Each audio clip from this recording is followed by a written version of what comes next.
बैठे हैं, ब्रज का भाव है। हाँ? एक बार राधा कृष्ण दोनों छोटे छोटे से 5-5, 6-6 वर्ष की अवस्था दोनों की,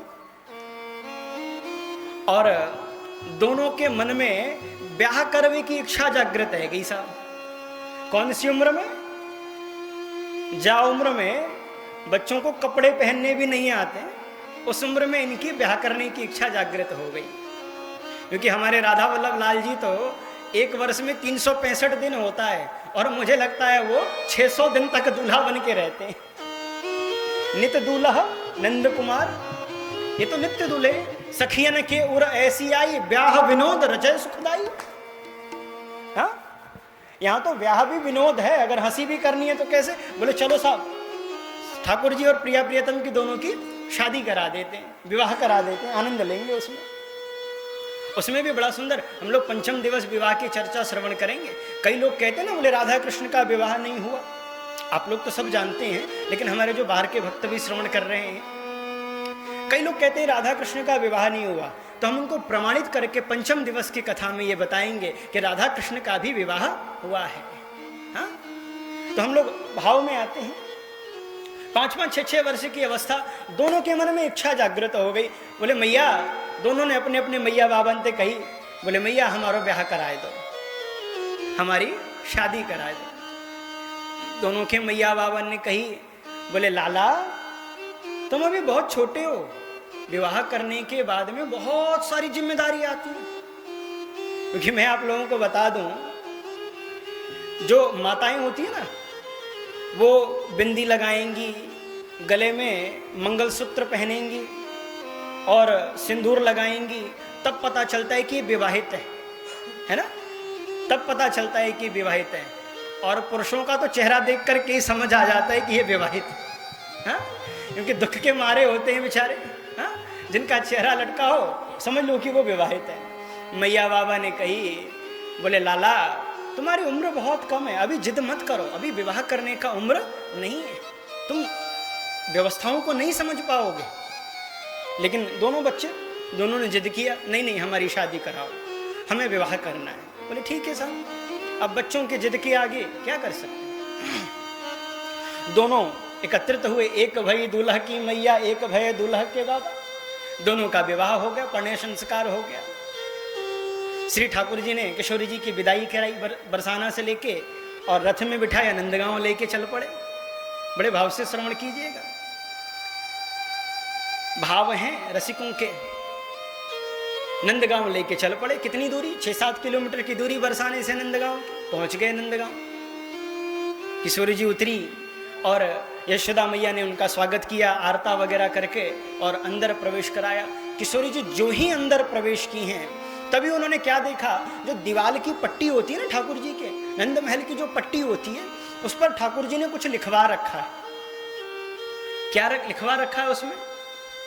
निर्मल जन मन सो मोहि पावा, निर्मल जन मन सो मोहि पावा, मोहि कपट छल छिद्र न भावा, मोहि कपट छल छिद्र न भावा। जो जल के समान निर्मल हो वही मुझे प्रिय है, वही मुझे पा सकता है। कपट छल छिद्र अगर भरा हो किसी के हृदय में, वो मुझे प्राप्त नहीं कर सकता है। अब किशोरी जी ने इतना पढ़ा,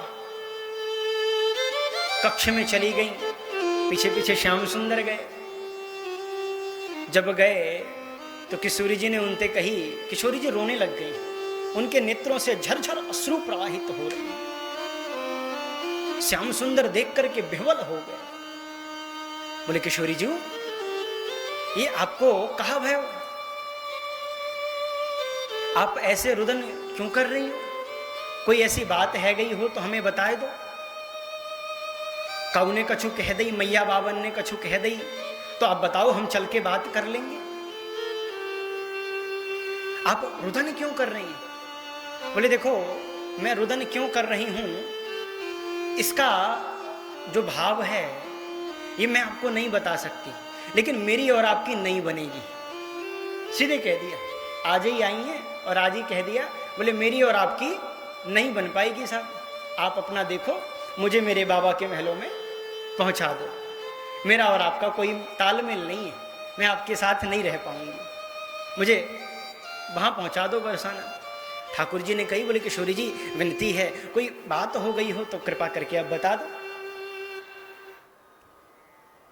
किशोरी जी कह रही नहीं, कोई बात नहीं है, आप मुझे वहां पहुंचा दो। ठाकुर जी ने जाके नंद बाबा से कही, नंद बाबा ने भी समझाया, मैया ने समझाया, लेकिन किशोरी जी नहीं मानी। और जब नहीं मानी तो बाबा ने कही, बोले लाला जब लाली नाहे मान रही है तो जाए ले जा, कहा कर सके। बोले ठीक है। अब किशोरी जी को रथ में बिठाया और बरसाने पहुंच गए लेकर के थोड़ी ही देर में। अब वृषभानु जी ने देखा, बाबा ने बोले लाली कहा भाई आज ही गई, अभी तो थोड़ी देर पहले गई और लौट के आ गई। बोले बाबा ऐसे बात क्यों कर रहे हो, ये बताओ, कहा जी मेरो महल ना है। बोले लाली यू तेरो महल है और ऊपर बारो जो है जहां हम दर्शन करने जाते हैं ना ऊंचा महल, बोले बहु तेरो, जहां तो रहनो वहां रह ले। बोले ठीक है मैं अपने ऊंचे महलों में जा रही हूं। ठीक है। अब किशोरी जी ऊंचे महलों में अपने चली गई और जो उनकी अष्ट सखियां हैं, जो परिकर हैं, उनसे जाकर के किशोरी जी ने कहा कोई भी आए उसको अंदर प्रवेश मत करने देना। ठीक है साहब। किशोरी जी अंदर चली गई मान करके। जब श्याम सुंदर पीछे पीछे रोते रोते बेचारे हाथ जोड़ करके पहुंचे, बोले अब जाकर के ललिता विशाखा सखियों की प्रार्थना कर रहे हैं, बोले मुझे अंदर जाने दो। उन्होंने दोनों तरफ से डंडा लगा दिया, बोले साहब प्रवेश वर्जित है, नो एंट्री है, अंदर नहीं जा सकते। पैर पड़े बार बार, बोले एक बार जान दे मैं बात कर लेंगे, लेकिन प्रवेश वर्जित है, नहीं जा सकते एकदम। बोले अच्छा ठीक है। अब बेचारे वहीं पर बैठे बैठे रोने लग गए, डेवड़ी पर बैठ करके रुदन कर रहे हैं श्याम सुंदर। एक दिन बीत गया, 2 दिन बीता, तीसरा दिन आया। आपको तो पता है ना राधा रानी कैसी है, करुणामयी सरकार है, बरसाने वाली है। बरसाने का अर्थ क्या होता है, जो बरसाए, जो कृपा बरसाए, जो रस बरसाए, वही तो बरसाने वाली है। एक बार कहिए बरसाने वाली की जय जय जय श्री राधे। किशोरी जी श्याम सुंदर पर रीझ गई, उनको दया आ गई, करुणा आ गई। गेट खोला है अपना, दर्शन कीजिए। इस कथा को श्रवण मत कीजिएगा, आप सभी से विनती करता हूं, ये कथा कानों से नहीं, भाव देखिएगा, उसका दर्शन कीजिए कि वो छवि क्या होगी। वहां पहुंच जाइए, बरसाने पहुंच जाइए, वहीं दर्शन कीजिए। हाँ? किशोरी जी मान करके दरवाजा खोला है अपना, हाँ? कमर पर हाथ रख के आइए, मान की मुद्रा है इस तरीके से। हाँ जी बोलो क्या बात है, क्या बात है साहब, कैसे आए हो बताओ। श्याम सुंदर हाथ जोड़े, बोले किशोरी जी हमसे कोई भूल हो गई हो, हम तो कोई गलती हो गई हो तो हम क्षमा प्रार्थी हैं, हमें क्षमा करो। आप बात तो बताओ कहाँ बात है। किशोरी जी आपसे बड़ी विनती कर रहा हूं मैं, नहीं बता दो कहाँ बात है। किशोरी जी कह रही मैंने तुमसे कही ना पहले, बोले हमारी और आपकी नहीं बन सकती, जाओ यहां से। मान की मुद्रा में हा? स्वामिनी जब रोष करती है ना तो पूरा परिकर कांपता है। किशोरी जी कह रही हैं, बोले मेरी और आपकी नहीं बनी, एक बार कह दी, तुम जाओ यहां से, हमारा आपका कोई तालमेल नहीं है साथ, जाओ यहां से। श्याम सुंदर चरणों में पड़ रहे हैं, बोले किशोरी जी प्रार्थना कर रहा हूं, बात बता दो क्या बात। बोले जानना चाहते हो, बोले हाँ जानना चाहता हूं। ठीक है सुनो फिर क्या बात है। तुमने अपने महल के पट्टियों पर लिखवा रखा है ना, निर्मल जल मन सो मोहि पावा, मोहि कपट छल छिद्र न भावा। बोले हाँ मैंने लिखवा रखा है। बोले जिसके हृदय में कपट हो, छल हो, जिसके हृदय में पाप हो, द्वेष हो, काम हो, क्रोध हो, क्या वो आपको प्राप्त नहीं कर सकता। बोले बिल्कुल नहीं प्राप्त कर सकता। बोले आप तक आएगा कैसे वो।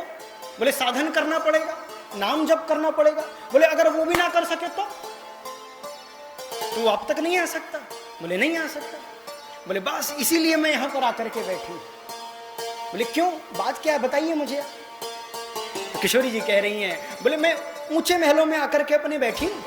और क्यों बैठी हूं। बोले मैं ऊपर से अपनी अटारियों को खोल करके, खिड़की को खोल करके मैं देखती रहूंगी। तुम्हारे दरवाजे से जिसको जिसको धक्का दे करके निकाला जाएगा ना, मैं बलपूर्वक उसे अपने हृदय से लगा लूंगी, अपने हृदय से छाती से लगा लूंगी लाकर। तुम्हारे दरवाजे से जिसको धक्का दे करके निकाला जाएगा, मैं उसको अपनाऊंगी। दुनिया के सताए लोग यहाँ सीने से लगाए जाते हैं, दरबार में राधा रानी के दुख दर्द मिटाए जाते हैं। एक बार कहिए राधा रानी सरकार की जय हो।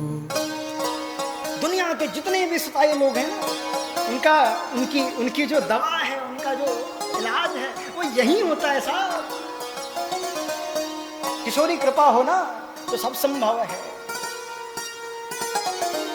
वो करुणामयी सरकार है, वो दयामयी सरकार है। अरे वो तो अपने श्री चरणों से रज के कण को भी अलग नहीं करती है। रज के जो कण होते हैं ना, उनको अलग नहीं कर सकती।